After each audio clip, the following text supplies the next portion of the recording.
Bonjour à tous, bonjour à toutes, bonjour Frédéric. Bonjour, Merci d'être présent avec nous aujourd'hui pour un interview. merci à toi déjà. Aujourd'hui, du coup, on est avec Simplicure et ce qu'on aime vraiment faire de plus en plus, c'est inviter des praticiens avec une expertise comme toi pour parler d'un sujet qui leur tient à cœur, pour parler aussi peut-être d'outils qui nous permettent de développer notre activité. On sait que c'est pas toujours évident quand on se lance. Donc, merci d'avoir répondu à cet appel. Merci à toi. Aujourd'hui, du coup, on va parler d'une approche émotionnelle et de l'intérêt que ça peut avoir d'utiliser notamment les fleurs de bac, qui sont un bel outil, pour cela dans la pratique.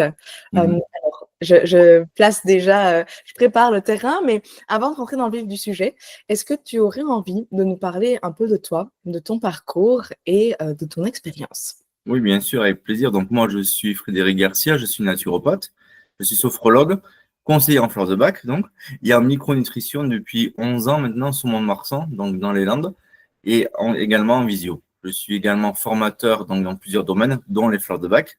Et voilà, je suis également conférencier et formateur, donc. Aussi, j'interviens dans différents établissements privés et publics et j'interviens également sur les ondes de ici, donc une radio, ex-France Bleu, où je donne des conseils santé de manière assez chronique. Génial. Donc ça te fait effectivement sur plusieurs années, une Oui. belle expérience et une expertise, variée au final.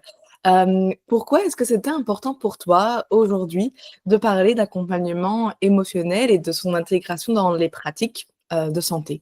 Ben, en fait, les émotions, moi, j'ai envie de dire, je suis tombé dedans quand j'étais petit. Parce que c'est vrai que j'avais mes parents qui utilisaient beaucoup les fleurs de bac. Donc, quand j'étais petit, je ne comprenais pas vraiment ce que c'était, bien sûr.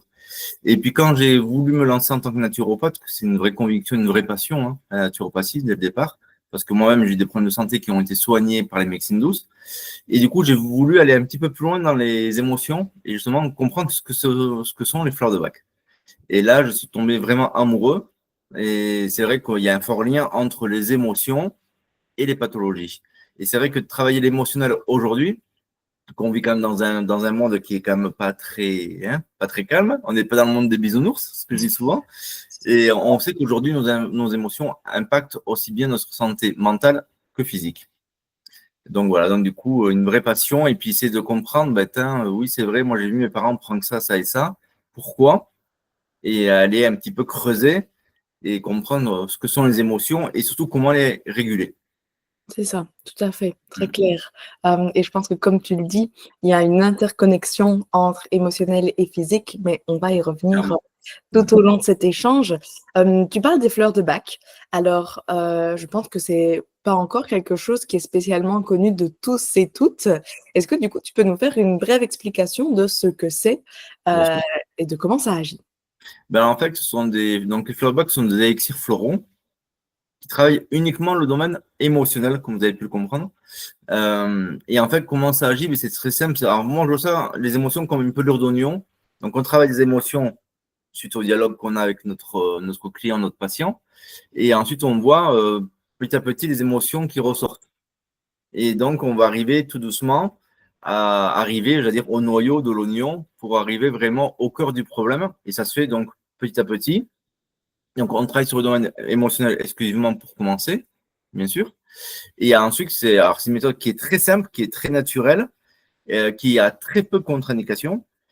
Et l'avantage, c'est qu'on peut en donner à tout le monde. Et donc, ça, ce sont des élixirs floraux, donc c'est sous forme de gouttes, tout simplement. Donc, c'est une méthode par solarisation, souvent, que les fleurs de bac sont créées, méthode de solarisation. Et voilà. Et en fait, c'est hyper simple. OK, super. Là, tu nous parles, de la prise, de comment on va pouvoir, les utiliser. Est-ce que tu peux un peu nous parler de comment elles fonctionnent? C'est quoi leur fondement? Alors, le fondement, c'est de transformer les émotions négatives qui nous dérangent en émotions positives. Et j'insiste, sans changer la personnalité des personnes. Ça, c'est hyper important. Moi, je dis souvent aux gens qui viennent me voir, ben, vous êtes Corinne M. Je ne vais pas changer Corinne M. Mais ce que je vais faire, c'est que les émotions qui vous dérangent, je vais en faire quelque chose de positif. Et le but étant de vous faire avancer petit à petit. Je parle souvent notamment des blocages ou des traumas. Vous savez, on a tous des traumas, qu'ils soient anciens ou récents, on a tous des petits traumas qui nous empêchent d'avancer dans notre vie. Et ça, je leur dis, le but n'est pas d'oublier le trauma, parce qu'on ne peut pas oublier un deuil, hein, Mais le tout, c'est de pouvoir le digérer, de mieux cicatriser ses blessures émotionnelles pour pouvoir avancer dans la vie. Donc, ça agit vraiment très en douceur et le but, c'est une transformation. En fait. Ce n'est pas une annulation des émotions, c'est une transformation. Mmh. Et ça, pour moi, c'est primordial. Super. Bon, on sent ta passion et on sent, toute la place que tu leur laisses dans la consultation, que tu proposes et dans Mhm. l'accompagnement que tu as avec les personnes que tu suis. Est-ce qu'il y a peut-être un argument pour toi qui pourrait, convaincre les personnes qui seraient hésitantes à l'intégrer? Hem, Pourquoi? Est-ce qu'elle mérite une place dans des consultations? Pourquoi? Parce que le corps est un tout. Donc, on parle beaucoup, les gens me disent souvent, ben, tiens, je viens voir parce que j'ai un mal de ventre. OK, mais encore. Mal au ventre, depuis quand et pourquoi? Et souvent, quand on regarde derrière, on se rend compte que souvent, il peut y avoir des émotions. Ben, on dit souvent que normalement, l'intestin, c'est le deuxième cerveau. Donc, si c'est le deuxième cerveau, pourquoi on ne s'attaque pas d'abord au premier cerveau? Et le premier cerveau, souvent, ce sont les émotions, les pensées, le stress et tout ça. Donc, pour moi, c'est primordial de commencer par là. Alors, bien sûr, tout le monde n'a pas besoin de fleur de bac, hein, faut bien d'accord. Mais dans une consultation, donc moi, une consultation dure entre 1 heure et 2 heures, hein, la première, du moins, c'est bien d'aller creuser et de voir s'il y a besoin ou pas d'intégrer ces élixirs floraux sur le domaine émotionnel. Parce que le corps, je répète, c'est un tout. On est en homéostasie. Donc, si on travaille le mal de ventre, mais qu'on ne travaille pas la cause, qui pourrait être émotionnel, bon, on passe à côté de quelque chose d'important. Et c'est d'ailleurs ça le fondement de la naturopathie. Très clair, tout à Mm. fait. Merci. Est-ce que tu as peut-être du coup des exemples concrets de Mhm. situations ou d'indications dans lesquelles on pourrait travailler avec les fleurs de bac? Ah oui, il y en a plein parce qu'en fait, sur le marché, il existe aujourd'hui 38 élixirs floraux pour 38 émotions. Donc, c'est très large. Et ensuite, il y a eu d'autres travaux qui ont été faits par un laboratoire, notamment, où on a avancé jusqu'à 96 élixirs. Donc, on va toucher vraiment des émotions d'un domaine très, très large. Alors, par exemple, ce que j'ai le plus souvent, c'est la peur, les peurs. Alors, souvent, les peurs, donc on a des peurs concrètes. Ben, j'ai peur de prendre l'avion, j'ai peur des araignées. Et après, on a des gens qui me disent, ben, je sais pas, j'ai peur, mais je sais pas pourquoi, c'est assez inexplicable, assez vague. Donc ça, on va pouvoir le traiter. Mais souvent, ce que je traite quand il y a une peur, je traite aussi la confiance en soi. Mais souvent, il y a un fort lien entre les peurs et je n'ose pas. Et là, pareil, à la confiance en soi, je vais demander, mais est-ce que vous écoutez votre intuition? Est-ce que vous avez l'impression d'être moins bien que les autres, c'est-à-dire de vous comparer aux autres? Ou est-ce que vous avez toujours besoin de l'avis de Pierre-Paul Jacques, vous savez, pour prendre des décisions? Et tout ça, c'est une boule en fait de confiance en soi. Donc, si on travaille la confiance en soi et les peurs, donc fondées ou non fondées, et bien, du coup, on arrive à avancer. Autre exemple, souvent, il y a des fleurs de bac pour la culpabilité. C'est une émotion qui revient très souvent à la culpabilité, fondée ou non fondée d'ailleurs, hein, et qui peut être très haute comme très basse. Et ça, on peut travailler également la culpabilité. Mais après, je vous dis, il y a plein d'émotions à travailler. Mais vraiment, le principal, c'est souvent les peurs, les angoisses, le stress. J'ai peur de ne pas y arriver, je me sens submergé, le burn-out. Enfin, ce Mmh. sont plein de petites choses. L'affirmation de soi aussi, savoir dire non.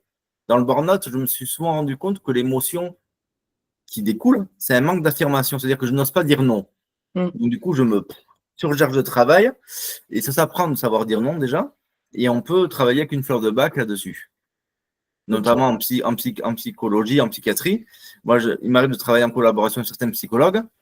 Et donc, du coup, je leur dis, ben, écoutez, dites à votre psychologue que vous prenez des fleurs de bac. Et souvent, les psychologues sont hyper contents parce qu'ils voient qu'en fait, l'effet est décuplé et que la thérapie avance beaucoup, beaucoup plus vite. Oui, c'est ça. C'est une belle, du coup, collaboration Ah, c'est et génial. approche complémentaire. Tout le monde gagne du temps. Trop bien, super. On comprend bien, du coup, évidemment, l'intérêt, pour le patient, pour la personne qui se fait accompagner. Mhm. Est-ce que, dans ton expérience, tu as remarqué que cette approche, changeait, modifiait, apportait quelque chose dans la relation que tu as avec ton patient? Ah, ben, très clairement. Parce que souvent, on rentre un petit peu plus dans l'intime. Mmh mh. Donc, j'avertis bien les gens en disant, moi, je ne suis pas psychologue, attention, je ne suis pas clinicien non plus, je ne suis pas psychiatre, mais le fait de creuser, ben, les gens nous donnent aussi confiance, parce que c'est vrai que parler de son intimité, que c'est deuil, c'est pas toujours évident. Et je leur dis aux gens, vous me dites ce que vous avez envie de dire, vous n'allez pas plus loin que vous n'avez envie. Et on y va tranquillement. Donc, la relation est complètement différente, bien sûr, parce que là, on ne travaille plus sur un symptôme, on travaille vraiment sur un ensemble du corps et l'ensemble du psychisme. Donc, c'est vrai que c'est une relation qui est complètement à part. Et moi, je travaille beaucoup avec les enfants sur les fleurs de bac. Et parce que c'est vrai que les enfants n'ont pas ce qu'on appelle, entre guillemets, cet effet qu'on peut avoir placebo. Hein. Et c'est vrai que dès qu'on travaille avec les enfants, c'est encore une autre approche. Chouette, super. Mm. Est-ce que tu vois d'autres bénéfices pour le praticien à intégrer cette approche émotionnelle? Eh bien, oui, c'est-à-dire que pour le praticien, ça peut aussi aller plus vite dans la guérison, entre guillemets. Attention, je mets toujours ce mot entre guillemets, la guérison, parce que j'aime pas trop ce mot. Mais dans la guérison de la personne, ça peut aider le thérapeute à avoir une crédibilité supplémentaire, déjà. Et en plus, que la personne soit mieux plus rapidement. Donc, si on donne la phytothérapie et que finalement on se rend compte que c'est pas assez, ou qu'il faudrait, par exemple, des fleurs de bac, eh bien, du coup, on peut gagner beaucoup de temps. Et c'est vrai que les gens, moi, souvent, les gens, je leur dis en naturopathie, je leur dis, moi, j'ai une grosse caisse à outils, donc je sélectionne dans la naturopathie ce que vous avez besoin. C'est bêtement, des gens, on va parler de l'alimentation, de l'hygiène de vie, on peut parler de la gémothérapie, de la phytothérapie, des tisanes, des compléments alimentaires, et aussi des fleurs de bac, et en plus de la respiration. Et souvent, quand je leur fais un mélange de tout ça, ils viennent me voir et me disent souvent, ah, mais moi, là, aujourd'hui, j'aimerais juste continuer les fleurs de bac et les compléments parce que je sens que le reste, c'est bon, c'est acquis. Et on sent que les gens ont encore besoin. C'est ça qui est hyper intéressant dans les fleurs de bac. C'est que les gens me disent, j'en ai besoin. Mmh. Ils le ressentent. Et moi, je leur dis, mais là, aujourd'hui, est-ce que vous avez besoin que je vous refasse un flacon personnalisé ou est-ce que vous avez besoin de vous racheter des fleurs de bac? Les gens me disent très clairement oui ou non. Ils le savent de suite.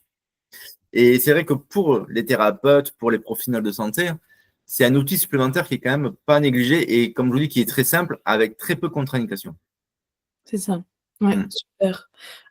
J'imagine quand même que, dans tes années de pratique, tu as pu tomber sur des personnes qui étaient assez sceptiques. Oui.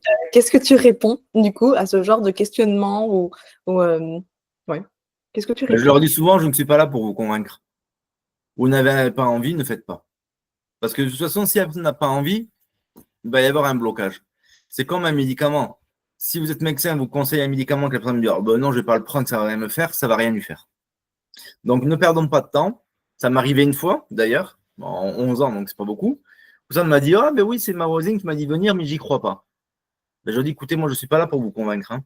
Moi, je sais ce que je fais, je sais ce que je vaux, je sais que ça fonctionne, mais si vous n'avez pas envie de les prendre, on ne les prend pas. Donc, qu'est-ce que vous voulez faire? On continue ou on s'arrête? Voilà, je dis, moi, je ne suis pas là pour vous prendre de l'argent, je ne suis pas là pour faire perdre du temps. Je peux comprendre, vous avez le droit de pas être d'accord, de ne pas être convaincu, mais voilà, moi, je fais pas. Quand c'est comme ça, je fais pas. Mmh. Il me faut toujours l'accord de la personne, toujours. Oui, tout à fait, tout à fait et effectivement, je suis convaincue que, ne pas être dans une démarche à vouloir convaincre, c'est Oui. la meilleure façon de fonctionner. Oui, parce qu'en plus, on s'épuise et ça ne sert à rien. Mmh. Tout à Si vous fait. avez une personne de prendre du Doliprane et que le Doliprane ne veut pas le prendre parce qu'elle sait très bien qu'un anti-inflammatoire est plus puissant, elle ne prendra pas votre Doliprane. Mmh. Et bon, voilà, on respecte, hein, mais moi, je ne perds pas de temps. OK, super. Est-ce que tu aurais du coup des conseils pour les praticiens qui souhaiteraient, se former? Mhm. Une façon peut-être de reconnaître une formation qui serait qualitative? Alors, il existe plusieurs types de formations sur les fleurs de bac. Alors, en France, il y a différents niveaux qui existent, niveau 1, niveau 2, niveau 3, qui ont été créés par les écoles de fleurs de bac. Donc, je rappelle que les fleurs de bac, l'école principale, enfin la maison mère, c'est en Angleterre. Et après, en France, il y a plusieurs réseaux. Moi, en tant que formateur, j'ai créé deux types de formations. Donc, j'ai créé une formation en présentiel, donc dans les Landes, donc sur 4 week-ends maximum. Non, pardon, sur deux week-ends complets. Et ensuite, j'ai créé également une formation en ligne avec un coaching. Parce que le but étant de ne pas laisser les gens dans la nature. On voit aujourd'hui plein de formations en ligne où vous êtes derrière votre ordinateur, vous cliquez, vous validez, puis hop, vous avez une attestation. Et ça, moi, je ne veux pas. Pourquoi? Parce qu'on a quand même des questions en tant qu'apprenant. Donc, moi, je propose en fait un coaching qui est compris d'1 heure où on évalue ensemble le niveau, on voit si les personnes ont des questions et on répond aux questions ensemble. Comme ça, si la personne a des questions, on en parle, on prend le temps et je ne lâche pas les gens dans la nature. Mmh. Donc, bien choisir sa formation, c'est hyper important. Et puis, c'est comme dans tout, comme dans la naturopathie, il faut tout le temps se former en permanence et se réactualiser. Moi, il m'arrive encore, lors de consultations, à ouvrir mon book pour être sûr que je n'oublie rien. Parce que Mmh. 38 fleurs, bon, moi, j'ai bien en tête, mais il y a des moments où on peut passer à côté de quelque chose. Donc, qui peut le plus, peut le moins. Donc, même après plusieurs années de pratique, je continue à me former aussi, à me perfectionner. Mais franchement, la base, il faut compter deux gros week-ends. C'est OK. très intense, mais enfin, moi, je vois, j'ai formé des centaines de personnes, c'est génial. Mmh. Super. Est-ce que du coup, tu aurais un conseil pour, les jeunes praticiens qui souhaiteraient se lancer, qui souhaiteraient intégrer une approche plus émotionnelle? Alors, si pour les personnes qui veulent l'intégrer, déjà, testez-le pour vous. Moi, je l'ai fait pendant de nombreuses années, comme je vous disais, après mon parcours, j'ai voulu tester moi-même. Moi, j'ai testé pendant 6 à 9 mois, je crois, pour moi. On a tous des problèmes émotionnels, hein. Même un thérapeute hyper reconnu dans le monde entier a des problèmes émotionnels, hein. On est des humains avant tout. Donc, moi, j'ai testé. Donc, il faut tester pour être convaincu. Donc, d'abord, faites-le pour vous. Mmh. Super. Hem, Est-ce que pour finir, tu aurais peut-être une anecdote, Mhm. une consultation ou, un cas, très spécifique qui t'a marqué, que tu aurais envie de nous partager? Alors, un cas spécifique, il y en a plein finalement. Là, ce que je retiens le plus, c'est chez les enfants. Parce que souvent, on m'amène des enfants en me disant: Ah, mon enfant est hyperactif. Vous savez, c'est un petit peu à la mode, hein, l'hyperactivité. La maîtresse me dit qu'il faut des fleurs de bac ou de la sophrologie ou de la psychanalyse, des choses comme ça. Et donc, moi, souvent, je demande lors de la première consultation que l'enfant soit présent, toujours. Parce que je veux voir comment il réagit. Et en fait, je me rends compte que finalement, ils ne sont pas si hyperactifs que ça, les enfants. Ce sont des enfants actifs. Et c'est chez eux où vraiment on voit le plus d'effets. Donc, les anecdotes que j'ai sur les enfants, il y en a plein. Sur les enfants qui sont soi-disant TDAH, sur des enfants qui ont beaucoup de peur. Souvent, chez les enfants qui ont des maux de ventre, vous savez, pour aller à l'école. Ah, mais moi, mon enfant, il a tout le temps mal au ventre quand il va à l'école. Ben là, si on creuse, on voit qu'il y a peut-être eu un trauma, qu'il y a un manque de confiance en soi, qu'il y a peut-être du harcèlement. Et donc, c'est vrai qu'on peut tout travailler. Et franchement, les anecdotes sur les enfants, c'est génial parce que c'est vrai que les parents n'en reviennent pas souvent. Moi, j'ai une fois un monsieur, alors je te raconte ça, c'est au tout début de ma carrière, de ma petite carrière, où j'ai un monsieur un jour que j'ai croisé dans un salon bien-être. Voilà, j'étais exposant au tout début. Il vient me voir, il me serre la main, il me dit: Oui, je suis le papa de Margot. Je dis: Ok. Il me dit: Vous avez sauvé ma fille et notre famille. Et là, waouh. Et là, je dis: Waouh. Et là, on prend ça quand même, waouh. Et je me dis: Tant que ça, il me dit: Oui. Il me dit: Franchement, juste avec vos flacons, ma fille a bien changé dans le positif. Et franchement, ça a changé la vie de tout le monde dans la maison. Et ça, c'est une super anecdote parce que là, franchement, ça m'a fait frissonner. Et je l'avais vu 3 fois, cette fille, hein. Donc, vous voyez, il ne faut pas beaucoup, hein. Une fille de 11 ans. Et voilà. Et du coup, je la revois maintenant. Bon, maintenant, elle a 20 et quelques années. Et c'est vrai que c'est très rigolo. Et c'est vrai que quand on reçoit des remerciements comme ça, avec quelque chose de si simple, ben, ça fait plaisir. Oui, c'est très, gratifiant. C'est ça. Génial, merci beaucoup. Hem, J'en profite pour, mentionner que sur Simplicure, il y a les différentes fleurs de bac. Il y a aussi la version avec et sans alcool. Oui. Peut-être que tu peux aussi partager un mot là-dessus sur le choix des différentes, d'extraction, des différentes formes de fleurs de bac? Oui, alors il existe plein de formes. Alors, la forme originale, alors tout le monde connaît, peut-être que c'est ça. C'est le fameux Rescue jaune, qui est avec alcool, donc, et qui est pour les moments d'angoisse extrême à prendre à la demande. Donc, il y a ça, bien sûr. Après, ils ont sorti donc le Rescue, le même, mais sans alcool, donc Kix ou Pex. Pourquoi? Parce qu'il y a toujours des gens qui sont un petit peu réfractaires à l'alcool. Sachant que là, là, il y a quasiment, bon, il y a de l'alcool, bien sûr, c'est du brandy. Du brandy, donc c'est du cognac, hein, qui est mis dedans pour la conservation naturelle pour éviter des adjuvants, des choses comme ça. Donc, il n'y a pas d'acide citrique. Par exemple, c'est vraiment le brandy. Mais comme souvent, on n'en prend que très temporairement, ou moi, je fais des flacons personnalisés aussi avec différentes fleurs de bac comme ça, c'est redilué. Donc, honnêtement, l'alcool, il n'y a pas grand-chose, hein. On peut en donner aux enfants, à partir du moment où c'est dilué, il n'y a aucun souci. Mais il y a des gens chez qui ça rassure de ne pas avoir d'alcool, ou chez les alcooliques. Voilà, la seule contre-indication, ce sont les alcooliques et la schizophrénie. Les seules contre-indications aux fleurs de bac, ben, parce que ben, il y a de l'alcool et la schizophrénie, bon, c'est une pathologie quand même qui est très lourde, même si on peut avoir des résultats. Donc il y a des gens chez qui ça peut rassurer de ne pas avoir d'alcool. Donc, ou des gens qui me disent: Ah ben moi je suis un ancien alcoolique, nanana, bon, qui peut le plus, peut le moins, on va faire sans alcool. Mmh.